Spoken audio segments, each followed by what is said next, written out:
Genie, I need your help. Yeah, it's a big one. It's pretty much the entire house. You know, there is a sad poetic justice that watching this has given me a feeling of regret and the desire that I could do something over. In this case, I really wish I could redo my old list of the worst TV finales. Although, maybe this was fate. Maybe I was meant to have forgotten this finale back then and thus left it off because it was meant to have its own individual review. Because now that I think about it, having watched this all over again, this might very well be the worst finale in television history!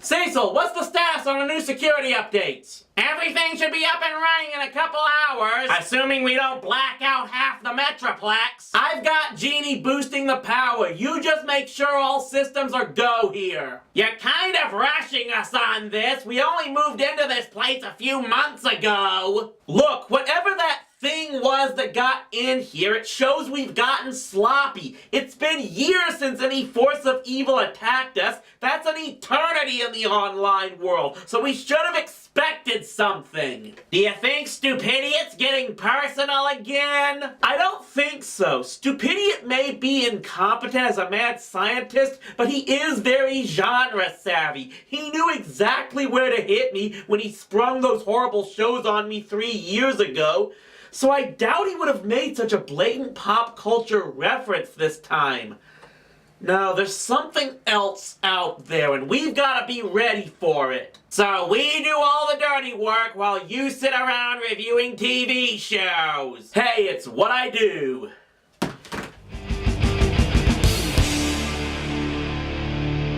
I've been doing TV trash for 7 years now, and in that time, more than 200 episodes, there are definitely some things I would love to go back on and talk about in more detail. The very first list video I ever made was on what I believed to be the worst storylines of otherwise good shows. Any one of them could have perhaps been the subject of its own review, and while it wasn't at the top of the list, this is probably the one I've wanted to do more than anything else. Perhaps because it was from one of the shows I had the most connection to growing up. Xena Warrior Princess was one of the few shows that I made sure to watch in first run every week, even as much of my TV watching was in reruns. I credit this show a lot for my love of powerful take-charge women in entertainment. Some people say this show hasn't aged well, but I still say the first 2 seasons are just enough of a crazy mythological dramedy to still be entertaining. The 3rd and 4th seasons may have looked to be more dark and serious, but they still had compelling story arcs that got you engrossed. Unfortunately, this show proved to be one that just went way past its shelf life and fell from grace harder than almost any other one I've seen in my lifetime. And it requires a bit of backstory to fully explain why the 5th season is one of the biggest jump-the-shark moments in TV history. After the 3rd season ended with Gabrielle supposedly dying, the 4th started with Xena discovering she was still alive. But that was only because of a vision she had that foretold she and Gabrielle would die together. The vision haunted both of them throughout that season, until it came to pass in the penultimate episode where the two were defeated and captured by Caesar's army and sentenced to die by crucifixion. and just were. They couldn't save themselves, no one came to the rescue, they just died for good, with the only consolation being that at the same time, Caesar was being introduced to Mr. Pointy and his friends, courtesy of Brutus and company. This episode angered me to no end when I saw it, thinking they would have the gall to just end things that way. But when the next week actually ended the season with a fast-forward episode where the two reunited in another life, I figured it was probably as good of a way to end the series as possible after everything else they did. And then it didn't end the series. I was as shocked as all get out to discover the show got picked up for one more year. It's one case where I just kept asking myself, how can they possibly continue it after that? And it's pretty clear the creators themselves didn't know the answer to that either. So let's fully get into the 5th season of Xena Warrior Princess to find out just what happened.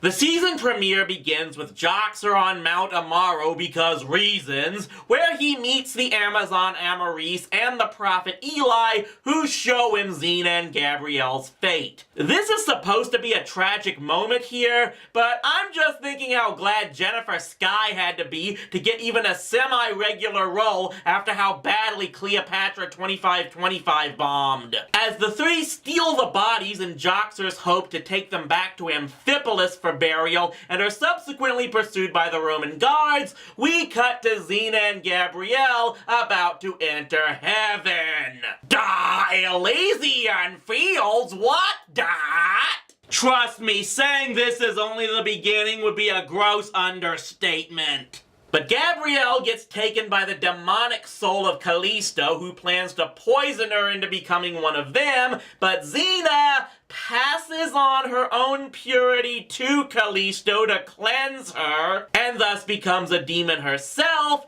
and this leads to Xena and Gabrielle fighting on opposite sides of a war between heaven and hell. That all leads to nothing, because that's when Eli, with Callisto's help, is able to revive them both. Oh great, now they're gonna spend the whole season whining about how the afterlife was so much better and life on Earth is actually hell. Here we go again.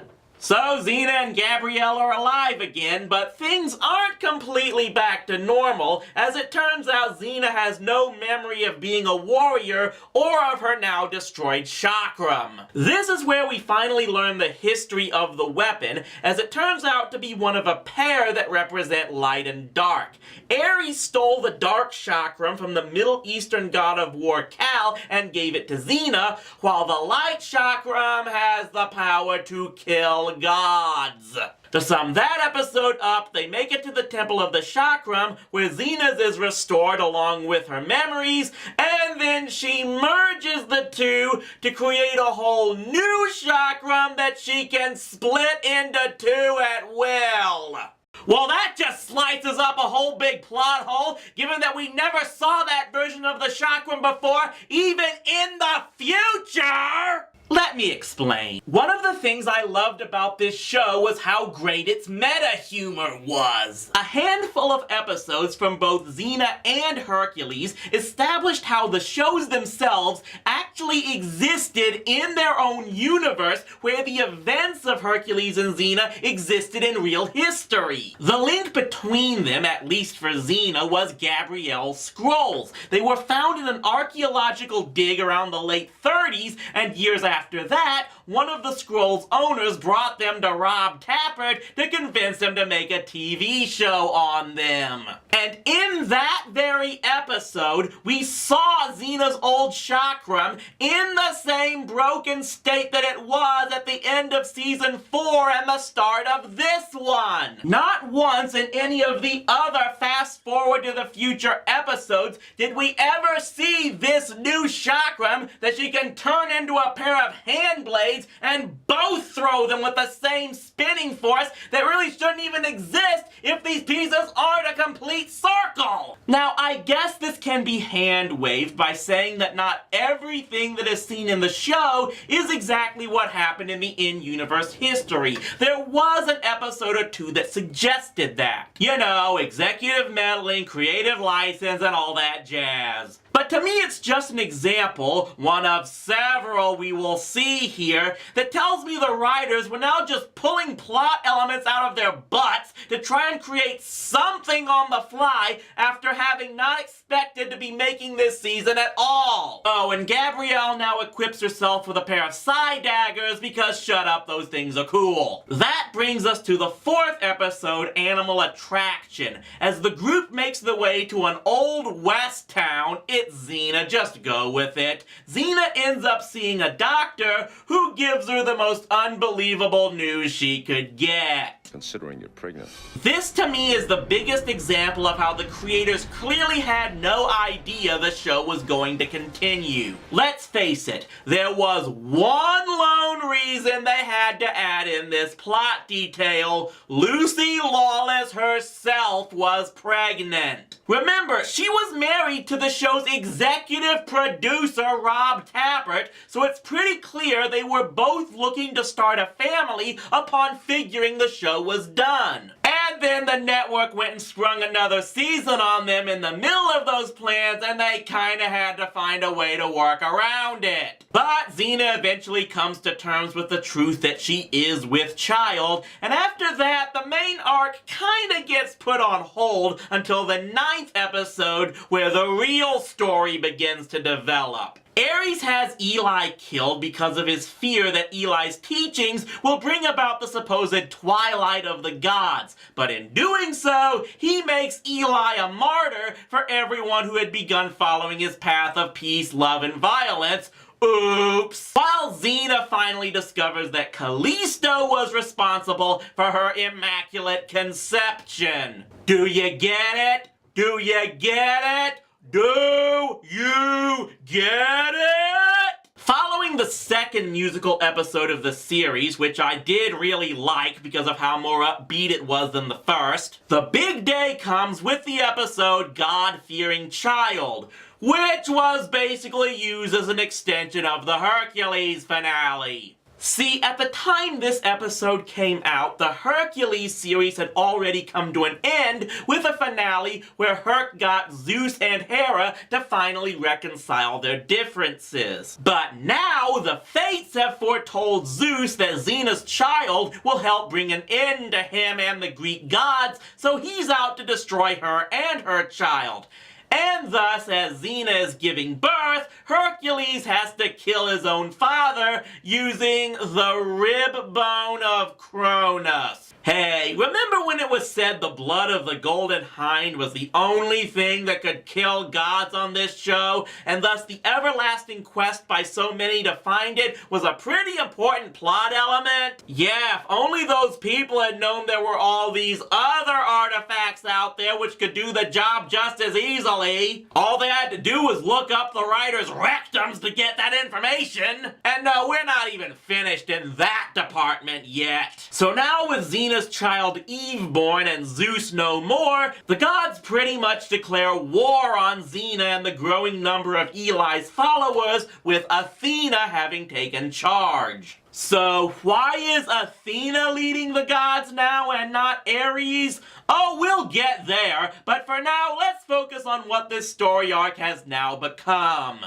The whole underlying theme of this season is clearly about suggesting how the Greek pantheon faded from existence and was eventually replaced in Western culture by what would become Christianity, with Eli so blatantly being a Jesus allegory that you'll go blind from staring too long. Here's the little problem with that. This is not the first time the show has referenced Christianity. They never called it by that name, but there were multiple episodes that referenced the one God, including one episode that had David versus Goliath, and episodes of Xena and Hercules that aired on the same day, which actually showed or referenced the birth of Christ, which was just 3 years prior to this season. This is another thing I really liked about this show. Its suggestion that multiple types of gods actually existed in this universe,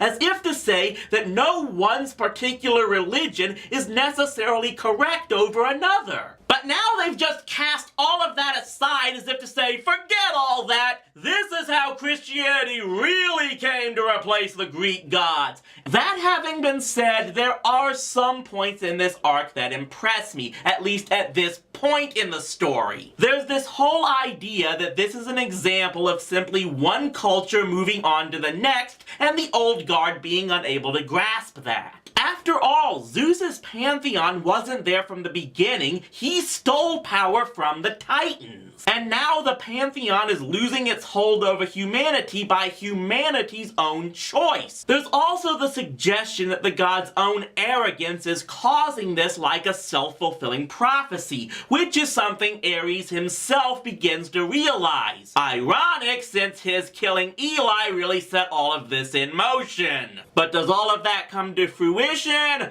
Oh boy! After the siege of Amphipolis, there wasn't that much over the next 3 episodes, except that one that was used to try and spin off another series where Selma Blair would play a 90s teenager sent back to be the founder of the Amazons. Still might have been a better show than Kath and Kim. Until we get to the point where they throw the Battle of Actium into the show. In this version, Cleopatra is murdered and Xena poses as her to join with Mark Antony against Brutus, but she sets them up to destroy one another and Caesar's nephew Octavius becomes leader of Rome, and yes, this is crucial to the main arc. With the gods still pursuing them, Xena then sets up this Xanatos-esque scheme to steal the tears of death herself so she can fake the deaths of herself, Gabrielle, and Eve with Octavius's help in a way that will trick even the gods themselves. But she didn't expect Ares to fall for it so much that he took their bodies to be buried on Mount Etna before Octavius could meet up with them.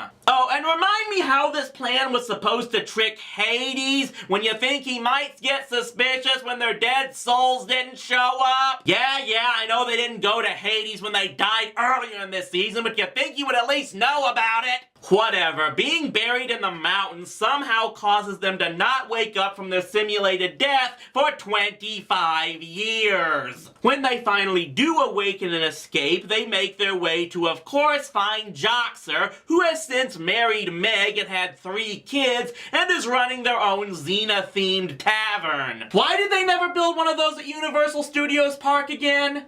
And they all head back to Rome, where Octavius is now Emperor Augustus Caesar, and Eve has grown into his fiercest warlord named Livia. Obviously, Xena is now out to convince Livia that she is her mother, and that the path of being a bloodthirsty warlord is one she doesn't have to take. And they drag that on for 2 episodes. During that time, Livia does this. The only thing that angers me more about this is thinking of all the people who probably celebrated it. Those people are right up there with the John Cena haters to me. Yeah, I don't care if I'm in the minority on this one, but I actually liked Joxer. He was entertaining as comic relief, but at the same time, he was someone you could sympathize with because he wanted to prove himself even as he kept failing in his endeavors. And he was fiercely loyal to his friends. Need I remind you, the season started with him stealing Xena and Gabrielle's bodies from armed Roman soldiers to ensure their burial requests would be fulfilled.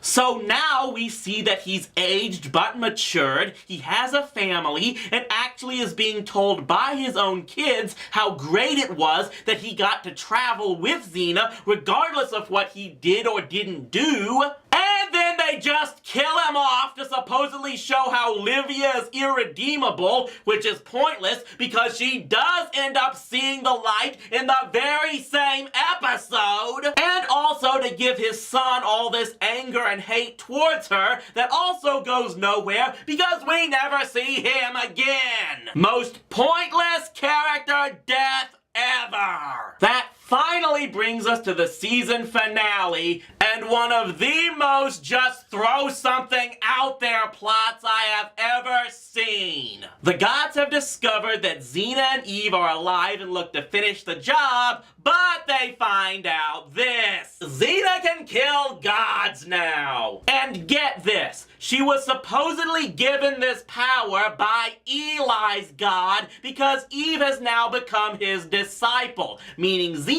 will retain this power so long as Eve lives. So remember all that talk about Eli's way being about love and peace and forgiveness and non-violence, not to mention that little quote earlier about how no one person should have the power to kill gods? Well, screw all that! Here's the ability to just slice and dice through anyone who dares oppose him. Okay, there is still the small suggestion that if Athena and her gods would just walk away, Xena wouldn't kill them, so they still kind of bring this on themselves. Instead, Athena uses the Furies to poison Gabrielle's mind and get both her and Eve seriously wounded. But then they get an unlikely assist from... Yeah, this has to be one of the most forced face turns in TV history. When Aphrodite first premiered in Hercules and Xena, she was among the most despicable of the gods. It was a humorous irony that the one in charge of love was completely vain and egotistical and only cared about her image and status among the pantheon. She did soften up in later episodes, but the vanity was always there and she was always trouble for Xena and Hercules at times. So now to have her be one of the only gods willing to risk losing her place on Olympus, even for her supposed friendship with Gabrielle, it just seems incredibly shoehorned in, especially since Xena killed her husband. It basically amounts to the viewers saying, we don't want to hate a character that's played by someone as hot as Alexandra Tidings, and the writers capitulating on that. Aphrodite can't heal Gabrielle or Eve since Athena won't give her blessing, but she agrees to take them all to Olympus for the final confrontation. Unfortunately, Xena can't kill Athena before Eve dies, thus taking away her power, but she gets one final assist from the one person everyone saw coming from a mile away. So Athena and the Greek pantheon dies, we see that Eve has found peace within herself, Xena and Gabrielle are happy to have their daughter back, and everyone lives happily ever after. Well, except for the fact that with Ares no longer a god, people should be losing the ability to control their anger like before, and Aphrodite's disappearance means they should all stop loving one another, and who knows what else should now be gone now that the gods are no longer present. And I'm really starting to get the feeling that no one really thought this whole thing through. So yeah, Xena Season 5. One big cluster crap of we're making this whole thing up as we go along. There actually were a handful of episodes in this season that made it look like the show might be going back to its roots. But those got lost in an overall story arc that contradicted so many plot elements from other seasons that it seems obvious they were just throwing crap at the wall to see what stuck. To me, it ranks right up there with the Red Sky years of the first Ninja Turtles series because it destroyed almost everything the show was known for, and then amazingly enough, they still gave the show another season. From what I've researched on the 6th season, it looks like they did clear some things up, like what the ultimate fate was for Ares and Aphrodite. But it was just too little too late for so many loyal Xenites. And the show's ultimate fate was written on the wall for sure. I pretty much never watched that show again after that, at least up until the final episode finally aired. And what did that turn into? You'll see if you subscribe to my Patreon account, but for now, we'll see you next time on TV Trash.